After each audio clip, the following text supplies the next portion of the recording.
na-capture ba ninyo yung audience ninyo? Pinapanood ba kayo ng audience ninyo? Pagka nakita nyo na hindi kayo pinapanood, bumaba na lang kayo. Okay?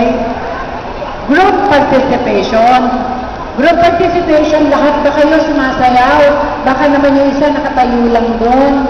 Pagbabay na rin ninyo, ha? Okay?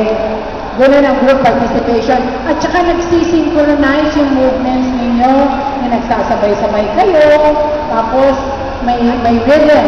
May rhythm yung inyong mga movements. Okay? Yung mesa nilalagay dyan sa harap, hindi nyo dyan sasayaw si Selene. Sila yung mga judges at upo dyan. So that, ang total po ng ating percentage, creativity for 30, stage performance 30, and group participation 40%, that gives us how many? Oh, very good. Wala pa kayong Alzheimer's.